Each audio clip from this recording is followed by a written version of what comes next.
Pinagpala ni Jesus ang maliliit na bata. May nagdala ng mga bata kay Jesus upang hilinging ipatong niya sa mga ito ang kanyang mga kamay. Ngunit, pinagwikaan sila ng mga alagad. Nagalit si Jesus nang makita ito at sinabi sa kanila, "Pabayaan ninyong lumapit sa akin ng mga bata.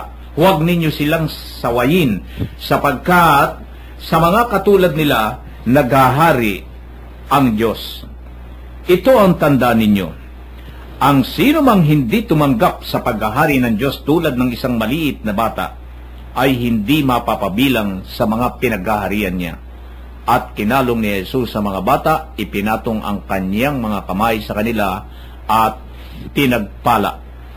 Kuya Bert, dito ho sa pinagpala ni Jesus ang maliliit na bata, alam po ninyo, itong mga bata kasi naobserbahan ko At siguro kayo naman ho dyan, mga giliw tagapakinig, lalo na mga magulang, naobserbahan ninyo mga bata.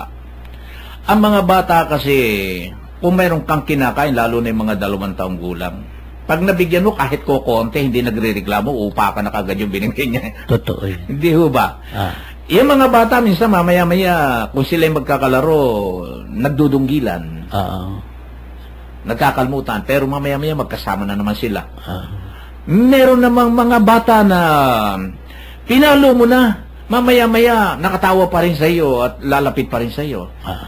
Ibig sabihin dito, mga giliw namin tagapakinig, ang isipan ng bata ay hindi nagtatanim ng galit, hindi naghihinala, hindi na masarap ang tulog sa gabi, pagkagising ng umaga, basta ang nasa sa isip niya kung merong makakain. Hindi siya nag-iisip ng ano bang mga problema, kung siya pinagalitan mo, hindi niya itinatanim sa kanyang puso yan. Ang tao, Kuya Bert, na hinihiling dito, sinabi niya rito, sa mga ganitong talasin naghahari ang Diyos. Ibig sabihin, ang mga tao pala, dapat maging tendency ng kanilang ugali ganito, na hindi ka mapagtanim ng galit sa iyong kapwa at hindi ka mapag-isip ng masama sa iyong kapwa. Paano, pakibigyan nga ninyo kami, Kuya Bert, ng iba pang kuwan dito. Katulad nga ng sinabi mo, Kuya Min, madiin na sinabi ng Panginoon, ito ang tandaan nyo. Ang sino mang hindi tumanggap sa paghahari ng Diyos, tulad ng isang maliit na bata, ay hindi mapapabilang sa mga pinaghaharian ng Diyos. Alam mo, Kuya, kapag hindi tayo pinagharian ng Diyos, at hindi ang Diyos ang nagmimay-ari sa atin, wala tayong pag-asa sa kanyang kaharian. At idiniin niya rito, na dapat maging katulad tayo ng mga bata, upang mapagharian tayo ng Diyos, upang siyang nagiging may-ari sa atin. Katulad ng ipinaliwanag mo, Kuya. Bakit ba ang bata ay hindi siya natatakot? Sabi mo nga pinalo mo, inalimbawa mo nga yung 2 taon. No?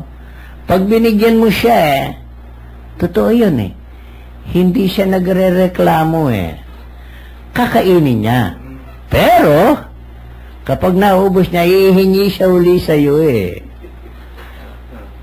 Di ba? Wala na yung galit wala na yung at saka, alam niya, lalo na kung ikaw, na ama ang nagbigay sa kanya, alam niyang bibigyan mo siya uli Ganun ang gusto ng Diyos sa atin.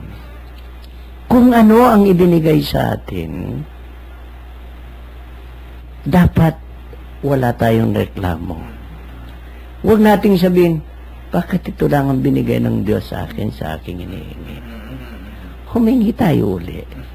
Gayahin natin ang bata.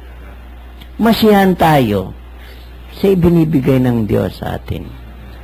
Huwag natin siyang hanapan. At katulad ng sinabi mo, Kuya, na may tiwala ang mga bata Hindi sila natatakot. No? Halimbawa, ito'y malimit kong sinasabi, Kuya. Kung natatandaan mo, nasabi ko nga sa iyo noon, yung mga anak mo nung maliliit sila.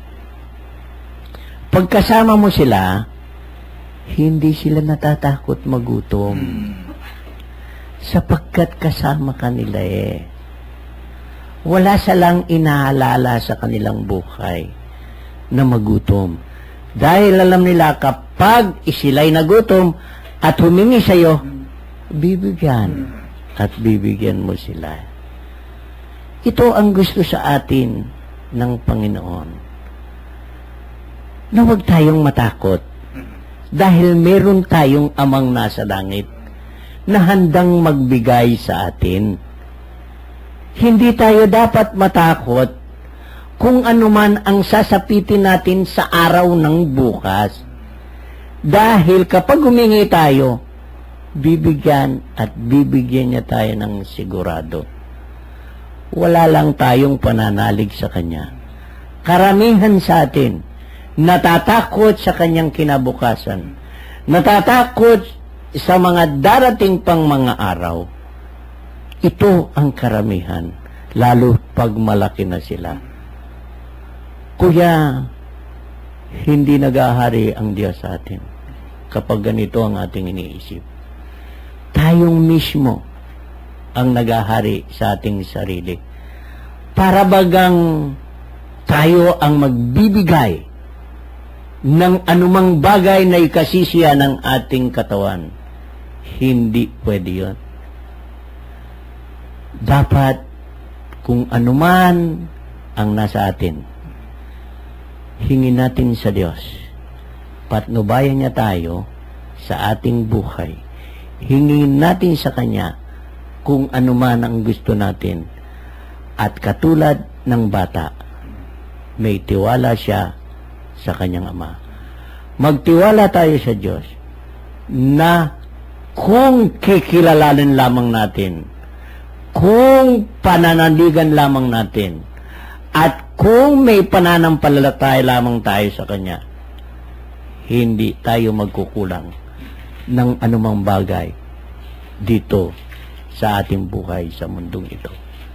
Kaya maraming naghihirap. Kaya maraming tayong nakikitang nag-iikawas. Nagkukulang sila ng tiwala, ng pananalig, ng pagtawag sa Diyos. Kaya nga kuya, sana matutunan nilang tumawag, matutunan nilang magtiwala, matutunan nilang magkaroon ng pananalig at pananampalataya sa Diyos. Amen. Magpapatuloy na kami ni Kuya Bert. Maganda ho ang mga mensahe ng ating banal na aklat sa pamagitan ho ng ating Panginoon.